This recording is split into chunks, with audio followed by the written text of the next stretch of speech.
Aloha everyone, this is Leimomi Keliikuli, Intuitive Soul Alignment Coach here, and I'm here with Gretchen Mall, and we are on my Leimomi TV Mastering Your Soul's Gifts interview series. So today we're going to, introduce you guys about, heart-centered sales, and so I'm really interested in what Gretchen has for us because she's like the sales marketing queen, right? You like talking about sales. So why don't you tell us more like of who you are, what you do, how have you really become a master genius in what you do? Like, why is that so important to you? Absolutely. Well, thank you for having me. I actually got started in sales like straight out of college. Found out that I was pregnant and was like, "Ooh, need a real job that like can support people." And jumped into sales. I did corporate sales for about 12 years. Really, really loved it. But just like anything else, as you guys know, working your own business, being in corporate sales is the same. You can't just walk away at the end of the day. Like if I was in the middle of a sales call, I couldn't just be like, "Oh, I have to go and get my kid." Like it just wasn't working. So I transitioned into working for a startup company. I was doing their sales and marketing. And inside of 18 months, we scaled that business to 7 figures every year. And then it was multiple 7 figures. And I learned you don't have to be a genius to run a small business, right? You just make decisions and course correct as needed. And I watched the owners of this company get rich off of my sales and marketing techniques, yachts and trips to Europe and all of this fun stuff. And when it came time for me to renegotiate my contract, I went to them and I was like, "Look at all these things I've done for you." And they were like, "Yeah, we're really comfortable where you are, Gretchen." And I was shocked. Like, I could not have been more crazed if you lit my skin on fire. I was so upset. And I came home and thank God for my husband held a mirror up to my face. And he says, you can either continue to let this eat you inside and get more and more bitter, or you can do something about it. And he was right. Because if I can build it for them, I can build it for me.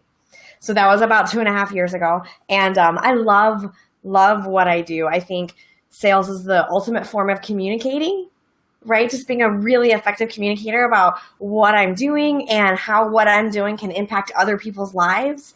And once you can shift it to that perspective, then it's less about, that slimy used car sales guy trying to get you to do something that you don't really want to do.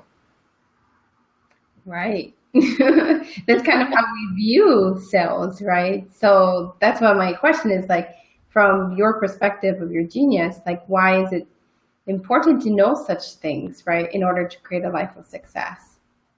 Yeah, well, it's all about mindset, right? And what you believe. I think that goes right in with your soul alignment theories. And it has to be what you believe and what you think. You can't measure your life based on other people's arbitrary rules, I guess, for any other terminology. So everybody who is running a business, we'll just go with running a business, their bottom line is your sales numbers, right? That's how you pay your team. That's how your family eats.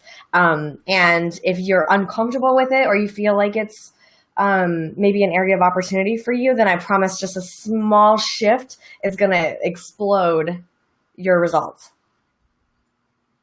Yes, absolutely. I believe in that too. It goes the same for soul alignment. Like when it's just aligned to you, bam, it's like explode. Absolutely.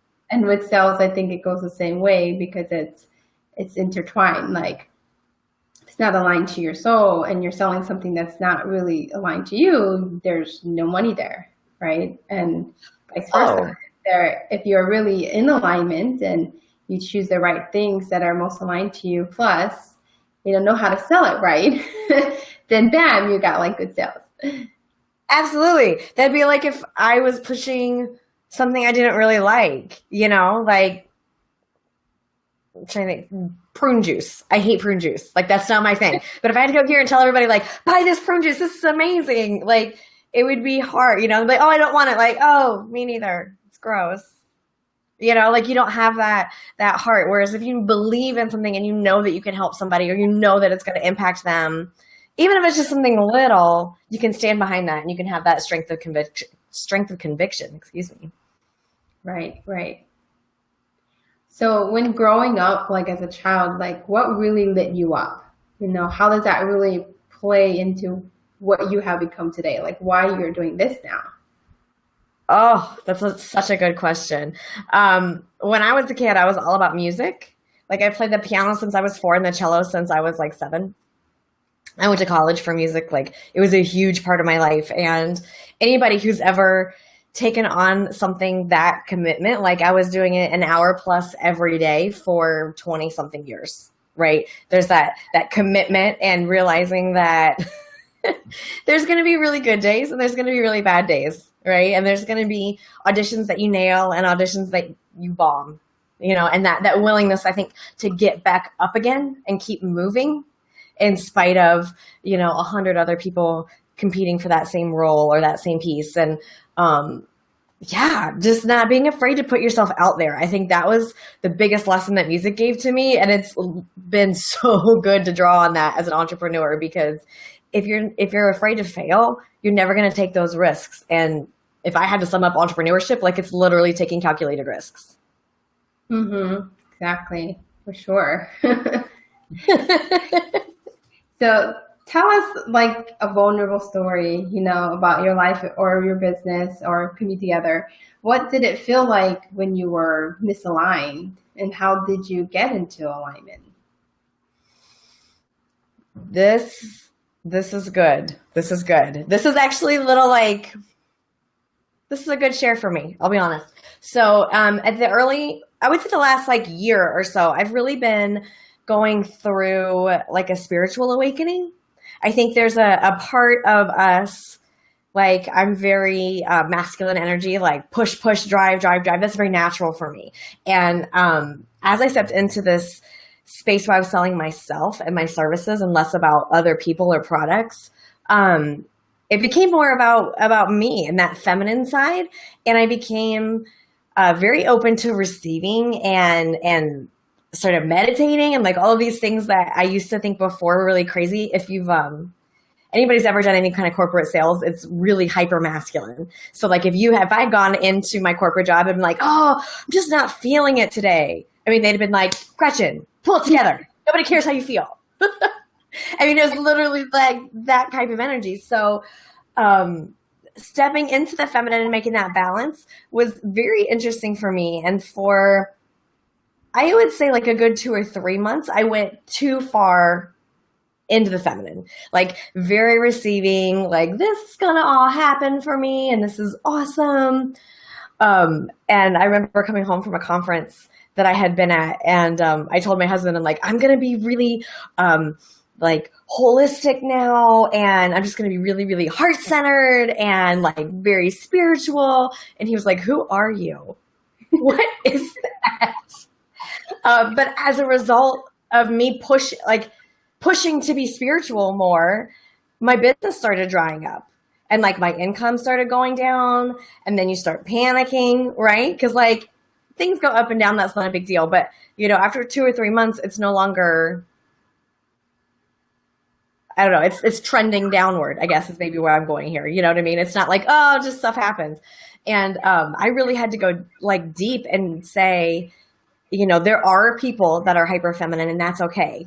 And there are people that are hyper masculine and that's okay. And I don't have to be ultra spiritual to be successful. And I don't have to be like deep in the hustle. Like there is a middle ground, and that's more naturally where I lie. But it was a lot of like meditating and journaling and being willing to look at the dark things, if that makes sense. And really say like, why don't I have the things that I want, and go there? Whereas a lot of times in my life, I think I have been beating myself up for having bad thoughts, right? Anybody else has ever done that? As you guys are on here, you have to like throw something in the comments. But, you have that like, this isn't going to work. They're like, crap, why did I think that? Of course it's going to work, right? Instead of like giving acknowledgement to that thought. So I'm happy to say that I'm back where I need to be in the flow and back in alignment with what I need. But I really had to be willing and to take a long, hard look at myself in the mirror and say, you know what, you tried something and it isn't working, and that's okay. Like it's okay to fail. It's okay to get back up again. And you don't have to be what everybody else thinks you have to be. I don't know why that has been a super struggle for me in my life. I don't know if anybody else has ever felt that way. But for me, it's that expectation, right? What are other people's expectations versus mine? And it's been a great journey, and I am super, super thrilled to be back kind of in the middle. Yeah. I was just going to say that, like, for you, it's definitely to be a happy medium. I think a lot of people are like that, right? Like you can't be all one or all nothing, all something else. Like everything is about, what do you call it? Moderation. One cookie's not going to make you fat. If that's what you want, be happy about it. If you only ate cookies, you probably have a problem. Right.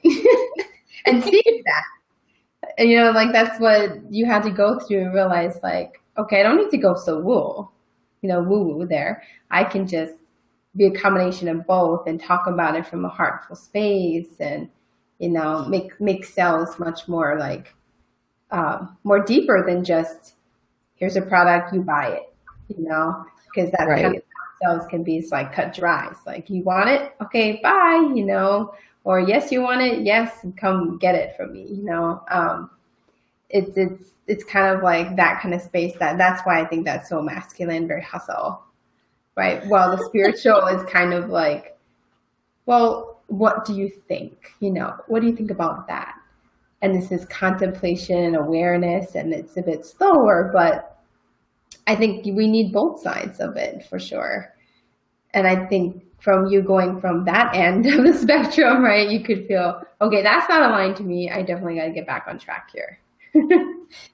Yeah, absolutely. I'm glad I did, because it brought me a lot more clarity about like what I love to do, what I really want to do out of that experience. But yeah, because even a good sales pitch, I don't care what you do, it has a combination of both, right? Like it can't all just be like facts and figures or put people to sleep. But at the same time, if you're like, well, how does this new car feel to you? Like you might lose some people too, right? So you have to be able to cater to what you've got going, like who your people are. Right. It's about your person.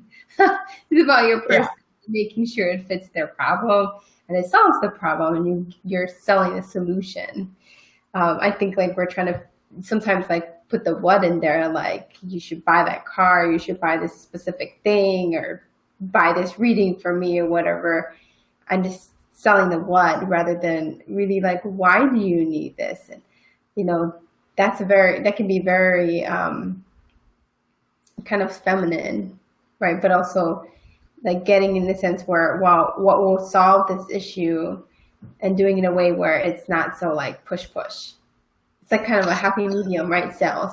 It's like, absolutely. So here's a good example of exactly what you're talking about, right? So here, you're in Hawaii, but those of you who are around the world, like here in the United States in January or early February, we have like the Super Bowl and all these big TVs go on sale, right? You see all these, like Best Buy has lists of TVs. And if you go into a Best Buy, their TVs are in the very back wall. Like you have to walk through everything else in the store to get these TVs.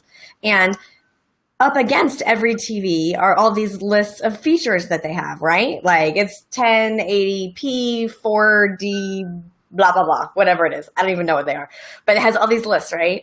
But when I go in to buy that TV, I'm not buying the TV because it's got a 1080p. I'm buying that TV because when I take it home to my house and I put it up on my wall and all my friends come over, they're going to be like, oh my God, Gretchen, look at that TV. That's amazing. And it's going to reaffirm my social status with my friends. And then that's going to build my confidence and make me feel good. It has nothing to do with the features that are on that wall. So when you can take that and put that into your business or whatever it is that you're selling and get to that end result where it's about the friends and the party and the TV situation, that's when you have a win. Yes, that is real sales. It's not about the features. Like, no, who cares about the features or what that is? Like, they want to know why I need that and how that affects me, like result wise, right? What does that give me? What's the end result I get from it? Absolutely. So what would you say would be like the 3 must-do steps in getting into alignment, but also, doing it in terms of sales too, in a heartful way? What what do you feel like that's the best way to do it? Like the next thing? I think one, you have to get quiet, like really quiet and listen to what you need to have happen.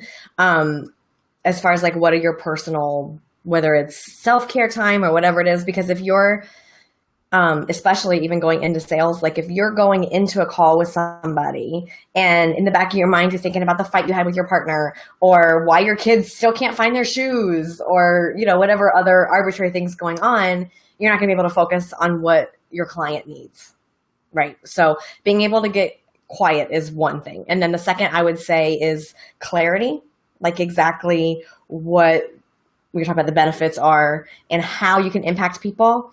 And then the third thing I would say is have your stories ready. Everybody loves a story. And especially in the sales process or even in coaching, you know, you can tell people stories and they can see themselves, they can project themselves onto that story. And so like if I came at you straight on, like, you need to do this, that feels very confrontational. But if it's like, hey, I know somebody that kind of reminded me of you and this is kind of what they went through and this is how I was able to help them get to where you want to go. That can be not only super, super effective, but then that's really fun. Like then it becomes kind of a game that you can play and less about the pressure. Mm-hmm. Right. I think we do pressure too much in the sales process. It really can be. Yeah. Or like you said, if you're not in alignment in the first place and you're not in this calm centered place, it can be like very pushy in the end. And so there's no clarity. There's no, you know, really getting to the root of what that person really needs in the end. Absolutely. You got to keep the main thing. And it's never about you as the salesperson or the coach or entrepreneur, whoever you are. It's never about you. It's always about the end result, the end client. And when you get in that place of, like, I really truly believe this in my heart, like there's only two places in the world our interactions come from, and one is fear and the other is love. So when you're in fear in the sales process, that's when you're like, oh God, what are they thinking about me? Are they going to think I'm being really pushy? I really need to get this sale right now because I got to pay my light bill. Like all that's about you, and that's fear. If you can come from a place of love and be boldly curious about how you can serve them and how you can help them on their journey, that's all you need. Right. And that's real heart-centered sales. Right. Absolutely. Coming from a caring place and not from fear. Because it's so easy to go into that anxiety. I got to get it. I gotten in the pressure, right? Never really works. So when oh, go ahead.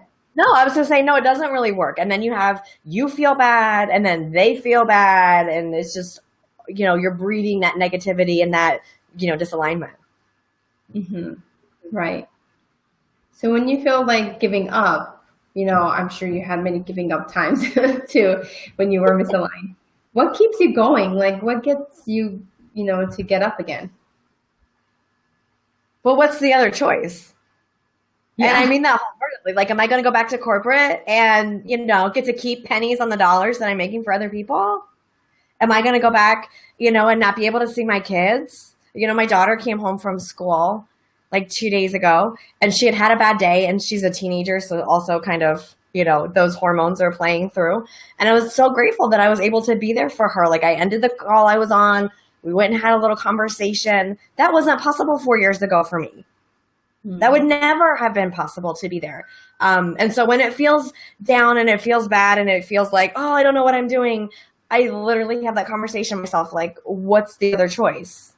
You're going to go back and do this other crap? Or are you going to keep pushing forward? Right.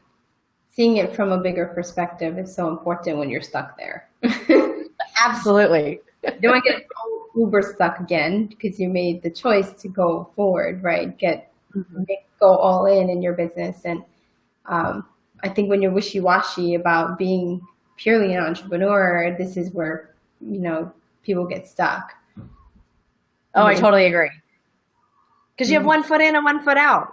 And you're like, oh, well, I'll just, you know, go drive for Uber for a while, or I've got my corporate job. And I love that story of the Vikings when they would, my husband's obsessed with that TV show. If anybody else watches that, shout out to that. but like historically speaking, when they would go to colonize a new area, because they were, big on colonizing, and they would go exploring and stuff. And when they decided they were going to colonize somewhere, they would literally burn their boats so they couldn't go back. Like there was no option. It was, we are here and this is going to work or we're going to die trying.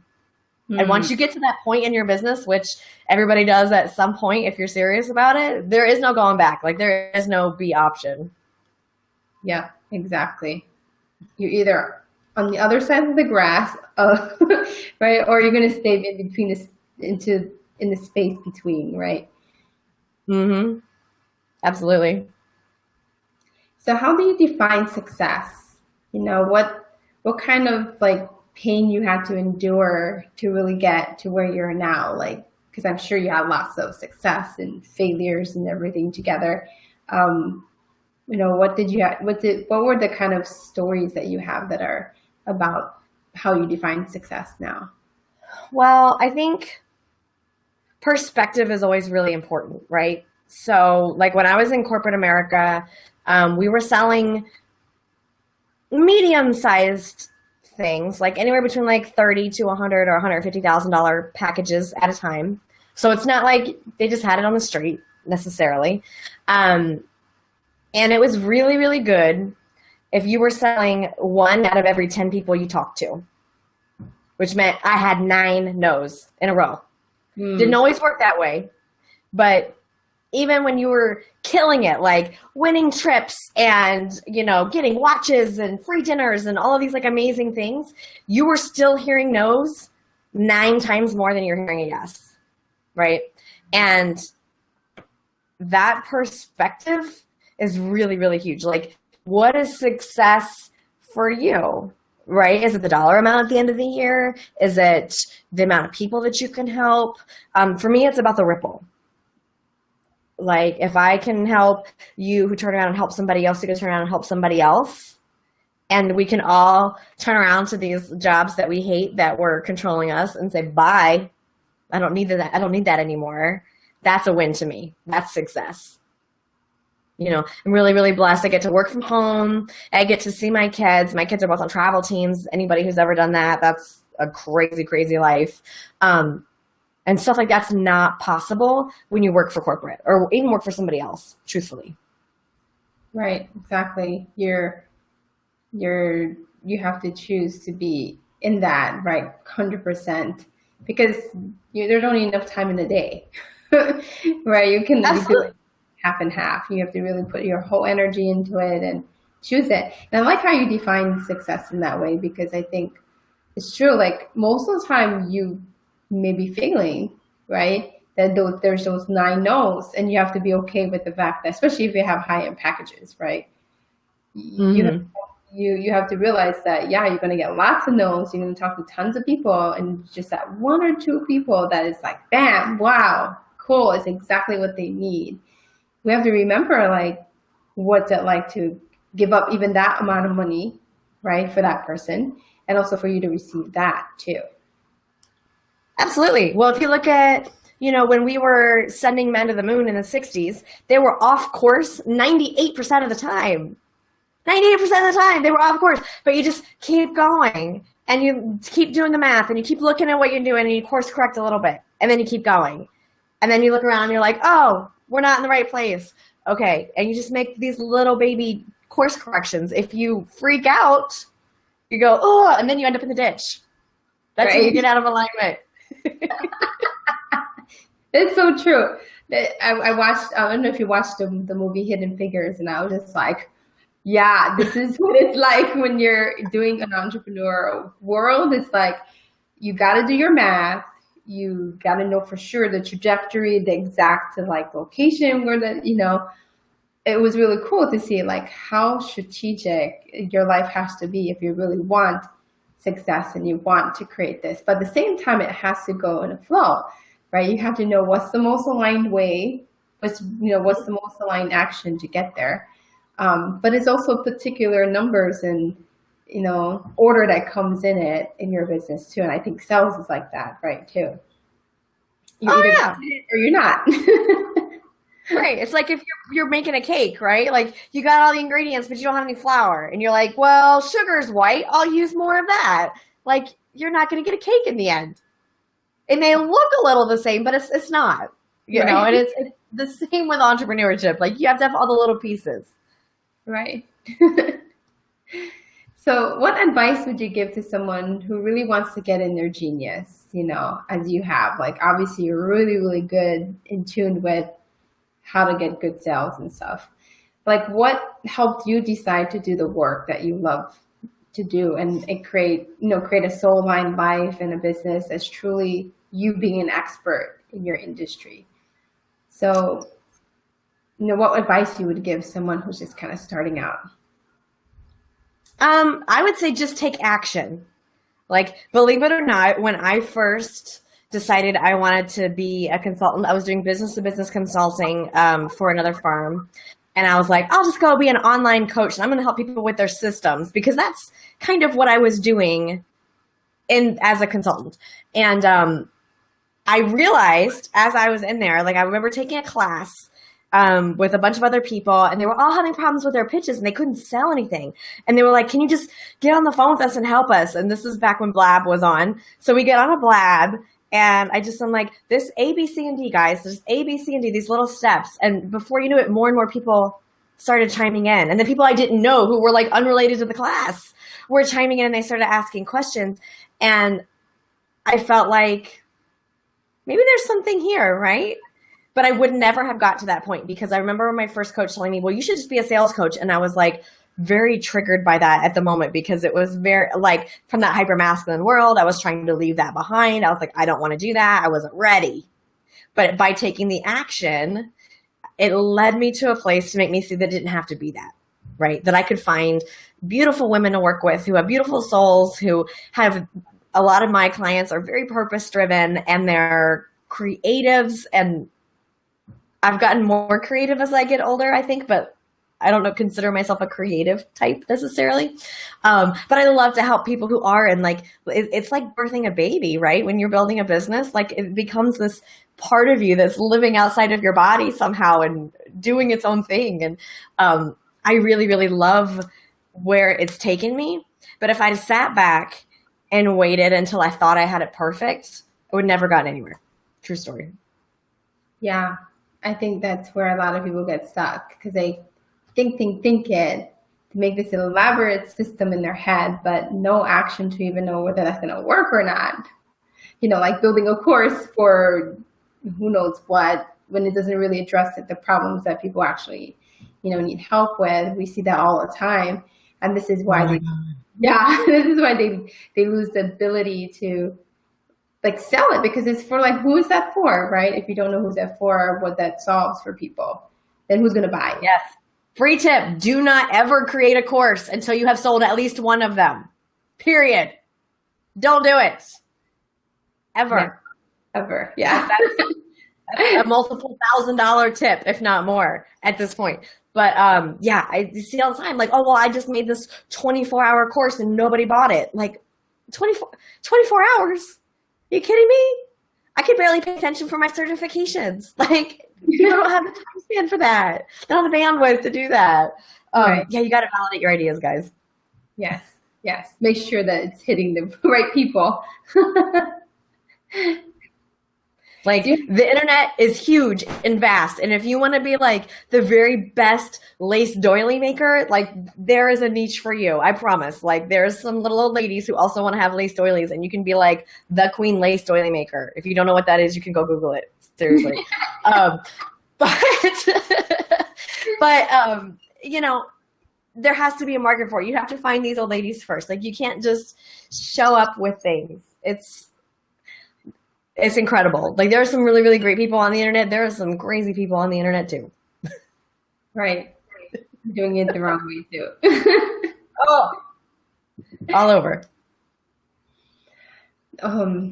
So I guess, is there anything else you want to, leave us with and, anything you want to share with us? Any last tips or advice? I would say just start. Like, I think that's probably the biggest thing. Like, just start, just take action. Um, Ignorance on fire is going to take you a lot farther than knowledge on ice every time. And then as far as the sales process goes, think about the benefit of the benefit. I know you guys have heard that a lot, but you should be able to, whatever it is that you're selling, write out at least 20 benefit of the benefits, right? Getting into soul alignment is going to help me feel really good, which is going to make me get up in the morning and actually want to work in a business. Being in soul alignment is going to help me with my confidence, because that way I'm going to make more money, because confident people make more money, right? Being in soul alignment is going to help me channel my gifts, so I'm not going to sit around staring at the computer screen going, oh my God, I don't know what content to write this week, right? You should be able to do that 20 times easy. And if you can't yet, work on it. Right. That's so true. I love it. That's perfect. Perfectly said to end our call. So is there anything, I forgot to put on the screen, but do you have like a free gift, or how can people get in touch with you? Everybody can go on her website, GretchenMall.com, and see more details of what Gretchen does. Anything that you have that's like a free gift for my audience? I do. If you go to GretchenMall.com, you guys can download my social media hacks ebook, which is fun because if you guys are selling on social media, the sale starts the first time that they see you guys. It doesn't start when you get on the phone with them. It starts from the very, very beginning, your first contact. And so how to kind of build up to that point. Also, you can check out rebelsalesmethod.com. That is dropping here next week, and I'm really, really excited about that. So if you want to stand out from the crowd and really make an impact based on what you love and what you're doing, the Rebel Sales Method is a fantastic vehicle for you to do that. And so you don't sound just like every other Tom, Dick, and Harry. Stop being stuck and jump into your dream, blah, blah, blah. Be your own person. Exactly. So thank you so much for having me. Yeah, for taking this time with me. We had a blast just talking about sales, because I really believe that in order to be in soul alignment, you need to be able to monetize your gifts. Like, why have a business that really doesn't create the freedom and the financial freedom that you're really wanting? Because it really needs to be from the heart, but it also needs to give you everything that you desire in your life. I agree. All right. Well, next week, or actually 2 weeks from now, we'll have next interview series. And so if you guys are wanting to follow us, go search Gretchen on her Facebook and her business page, and also, look at more of the other things that I'm doing. And you can also join my Facebook group. And do you have your Facebook group if you guys aren't on? I do. I do. Mine is the Holistic Business Lounge for Rebel Entrepreneurs, which is, we have a lot of fun, talk about sales and support and, badassery in general. Love it. And anybody can join my Soul Alignment Leaders for Conscious Living, and we share everything about spirituality and business, mindset, you name it in it. So, all right. Well, I had a beautiful time. I hope that, we'll see you guys in the next interview series. And thank you so much for listening, and have a beautiful day. Aloha. Thank you.